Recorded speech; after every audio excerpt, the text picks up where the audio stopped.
নাতি নাতনিরা আমি বাড়িতে মান লাগিয়েছিলাম, দেখো কত বড় মান হয়েছে। এই মানটা দিয়ে রুই মাছের ঝোল হবে। প্রথমেই মানটা কাটিনি, এবার খোসা গেলা বেশ করে ছাড়িনি, এরকম ডুমো ডুমো করে কাটি ধুয়ে নিয়ে আসবো। তারপরে শুকনো লঙ্কা গরম মশলা ধইনি জিরি দিয়ে ভালো করে ভাজি ঢালিনি, ভালো করে গুঁড়ি করে তুলে নেবো। তারপরে আদা কাঁচা লঙ্কা দিয়ে ভালো করে বাইটে তুলে নেবো।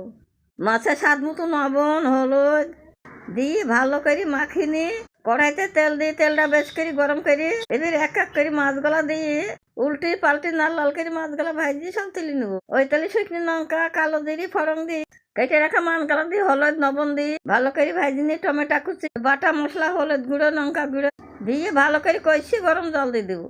তারপরে স্বাদ মতো লবণ দিয়ে নাড়িয়ে চাড়ি ঝোলটা ভালো করে ফুটে নিয়ে মাছগুলো দিয়ে ভাজা মশলা গুঁড়ো দিয়ে ধনের পাতা দিয়ে নামিয়ে নেবো। নাতি নাতিরা মাছ রান্না হয়ে গেছে এরকম গরম ভাতের সঙ্গে নিয়ে এবার আমি টেস্ট করবো, খাইতে খুব মজা। টাটা।